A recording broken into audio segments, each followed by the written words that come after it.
Olá! É uma grande alegria poder estar contigo nesse dia. Sou a pastora Graziele, talvez você já tenha visto, talvez nós nos conhecemos. E eu recebi um convite bem especial de trazer a palavra hoje. Falar com mulheres da Oase, para mim sempre é um desafio, porque eu penso o que eu posso ensinar para essas mulheres que têm tanto a me ensinar. Mas ainda bem que não sou eu que vou ensinar, mas o próprio Deus quer falar contigo hoje. Então que Deus também nos abençoe, para que a gente possa também aprender aquilo que Ele tem a nos falar. Te pergunto, você já se imaginou uma empreendedora? Talvez você seja uma. Fui pesquisar sobre o empreendedorismo e lá diz que o empreendedor é uma pessoa criativa, inovadora, arrojada, que estabelece estratégias que vão delinear seu futuro. E o empreendedor é aquele que toma iniciativa de ter um negócio próprio, aquele que sabe identificar as oportunidades e transformá-las em uma organização lucrativa. E aí, se eu analisar bem profundamente, eu acho que toda dona de casa é uma empreendedora. Porque conseguir organizar tudo dentro do lar não é nada fácil, não é?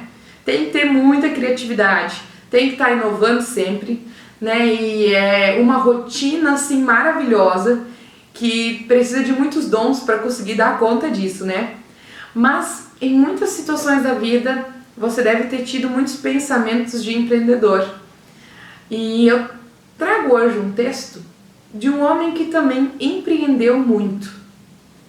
O texto bíblico é de um livro de sabedoria, o livro de Eclesiastes. Eclesiastes capítulo 2, versículo 1 a 11, diz o seguinte: Eu disse a mim mesmo, venha, experimente a alegria, descubra as coisas boas da vida. Mas isso também se revelou inútil. Concluí que o rir é loucura e a alegria de nada vale. Decidi-me entregar ao vinho e à extravagância, mantendo-me, porém, a mente orientada pela sabedoria. Eu queria saber o que vale a pena debaixo do céu, nos poucos dias da vida humana. Lancei-me a grandes projetos, construí casas e plantei vinhas para mim. Fiz jardins e pomares e neles plantei todo tipo de árvore frutífera. Construí também reservatórios para irrigar os meus bosques verdejantes. Comprei escravos e escravas e tive escravos que nasceram em minha casa. Além disso, tive também mais bois e ovelhas do que todos os que viveram antes de mim em Jerusalém. Ajuntei para mim prata e ouro, tesouros de reis e de províncias. Servi-me de cantores e cantoras e também de um harém, as delícias dos homens. Tornei-me mais famoso e poderoso do que todos os que viveram em Jerusalém antes de mim, conservando comigo a minha sabedoria.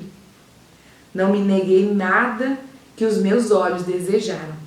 Não recusei a dar prazer algum ao meu coração. Na verdade, eu me alegrei em todo o meu trabalho. Essa foi a recompensa de todo o meu esforço. Contudo, quando avaliei tudo que as minhas mãos haviam feito e o trabalho que eu tanto me esforçara para realizar, percebi que tudo foi inútil, foi correr atrás do vento. Não há nenhum proveito no que se faz debaixo do sol.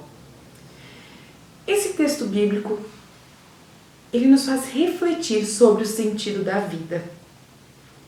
O autor de Eclesiastes, muitos dizem que foi Salomão, porque Salomão foi um rei muito sábio, mas não se tem precisamente quem escreveu. E esse sábio que escreveu Eclesiastes, ele está tendo uma conversa consigo mesmo.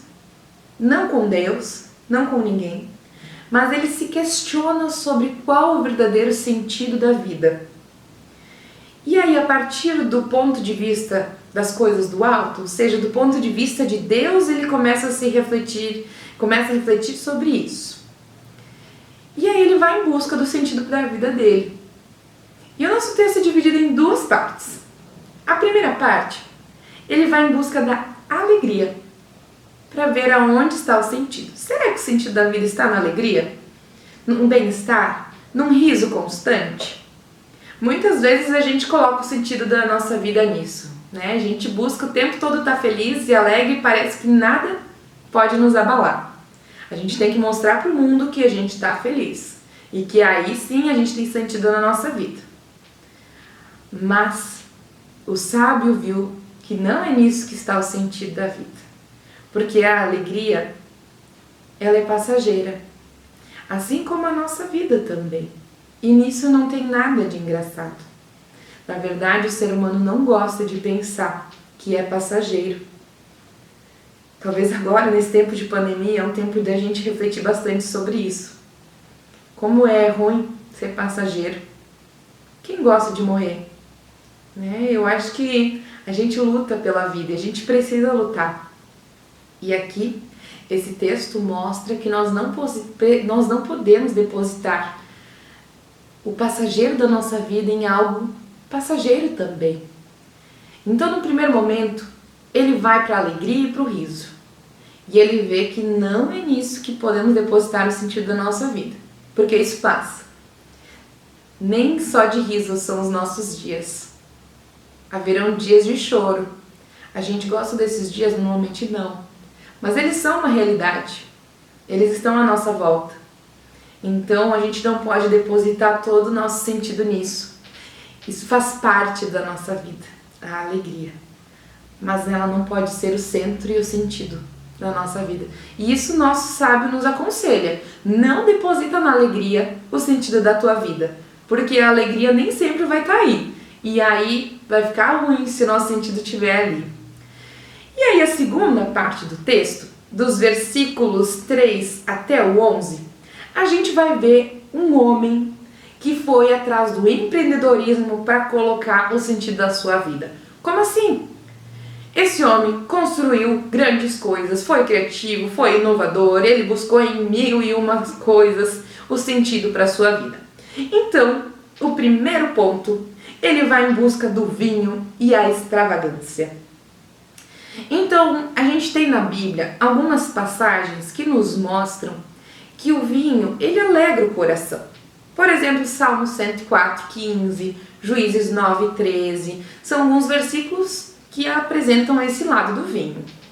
Mas, ao mesmo tempo, também existem outras passagens, como o Provérbio 23, 31, 33, que nos alertam que o vinho também é como uma víbora. O autor de Eclesiastes, ele decidiu se entregar ao vinho para ver se ali ele encontrava sentido. Mas, no nosso texto de Eclesiastes, ele faz questão de mostrar que junto a isso estava a sabedoria. Ou seja, ele foi experimentar do vinho, mas não se entregou completamente a isso. Ele não se tornou um alcoolista a partir de então. Mas ele foi ver se a partir disso ele encontrava algum sentido. E a surpresa é que ele não encontrou sentido no vinho. Então, talvez você conheça alguém da sua família ou algum vizinho que deposita também o sentido da sua vida nisso, né? Talvez não ao vinho, mas qualquer tipo de bebida. E como é triste, não é? Você vê que pessoas colocam o sentido da vida em algum vício, né? E a gente sabe que ali não vai encontrar sentido.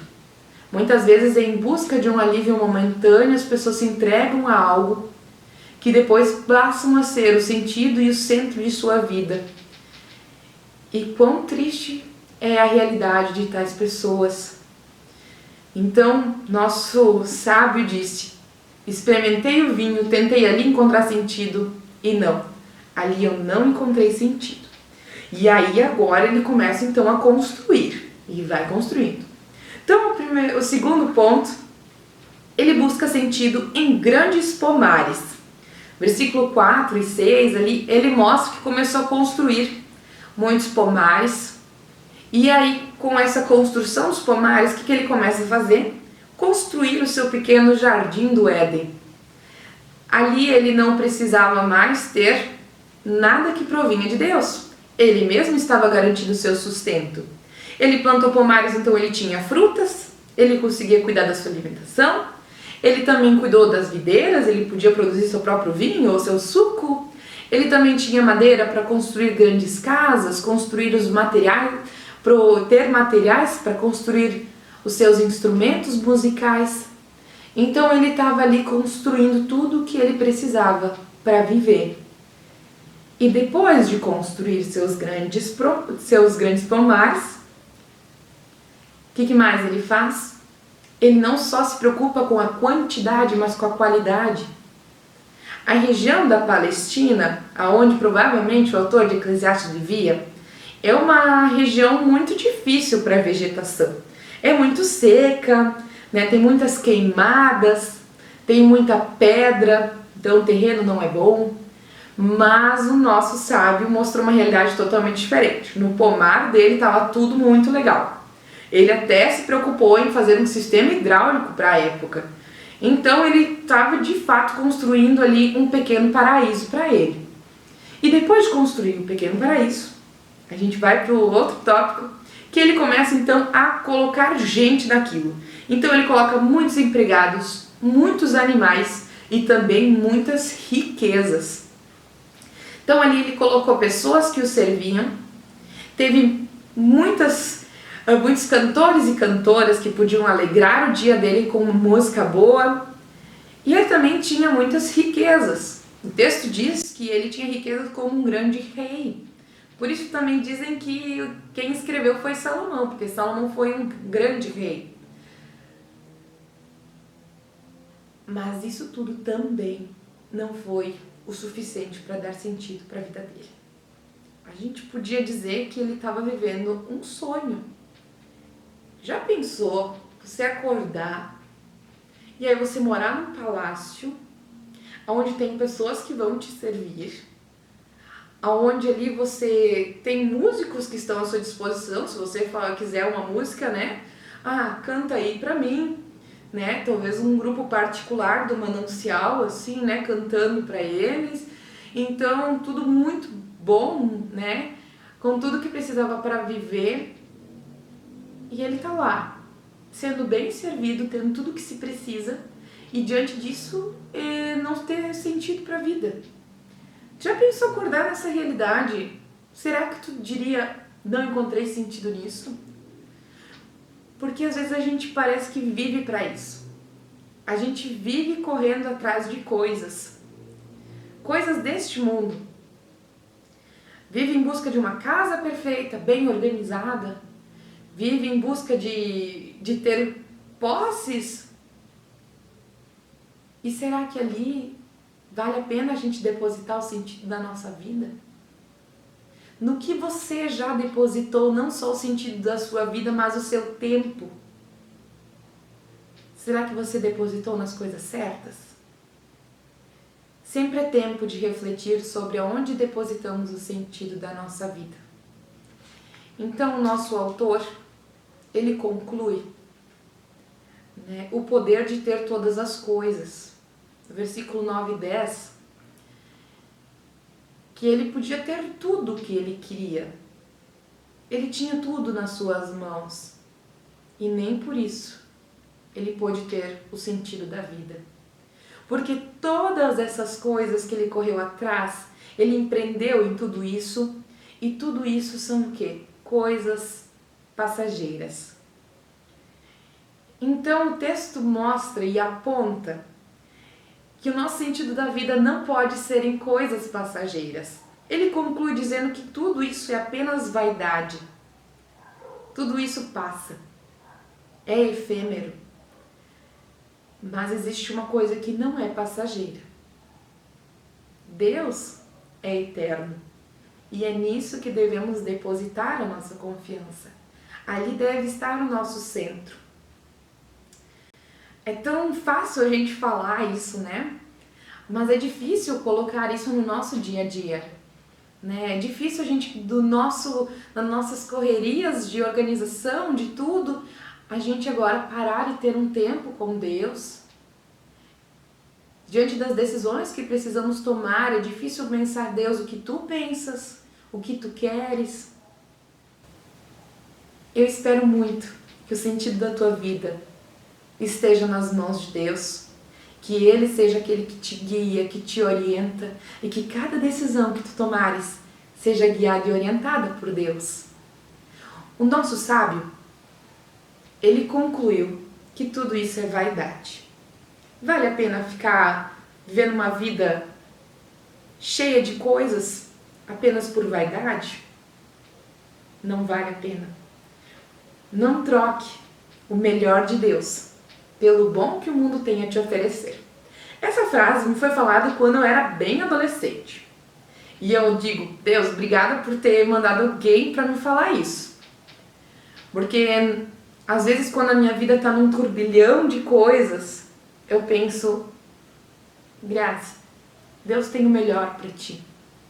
Então as coisas boas que o mundo te dá é bom, mas não troca pelo melhor. O sábio também disse assim, no final, percebi que a recompensa de todo o meu trabalho foi a alegria. Ou seja, isso nos dá alegria. Ele não nos diz assim, agora você não pode mais fazer nada disso. Você tem que agora ficar o dia todo somente lendo a Bíblia.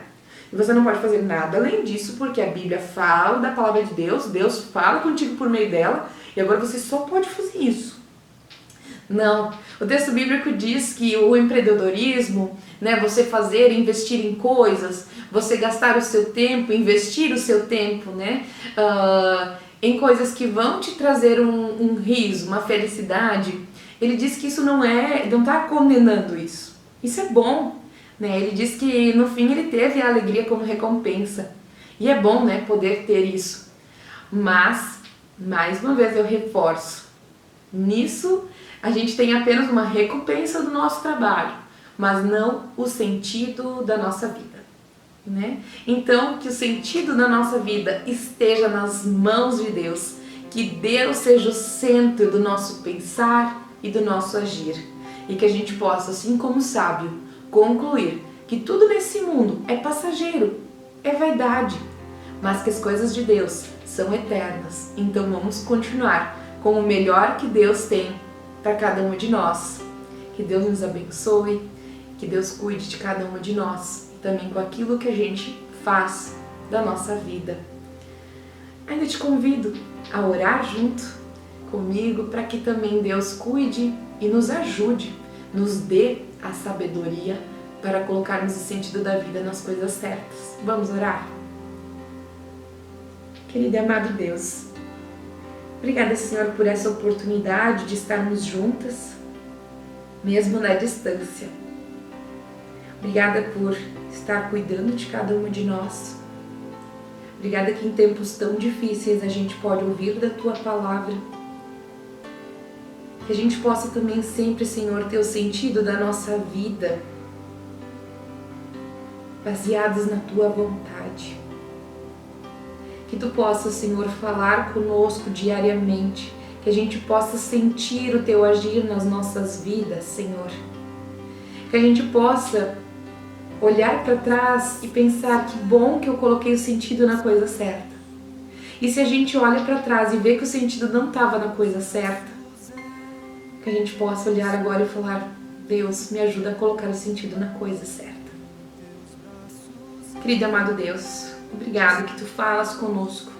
Obrigada que Tu sempre nos chamas de volta para os Teus braços, para o Teu amor, para a Tua misericórdia. Cuida de cada senhora, cuida, Senhor, de cada família. Que Tu possas também proteger a cada um nesse tempo tão difícil. Que Tu possas permanecer dando muita saúde, Senhor.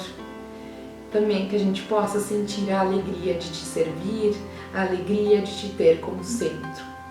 Nos abençoa, nos cuida, nos guia, em nome de Jesus. Amém. Um grande abraço para você. Espero que a gente possa um dia se ver pessoalmente e também poder compartilhar de bons momentos, seguindo no sentido certo da vida, a vontade de Deus. Um grande abraço.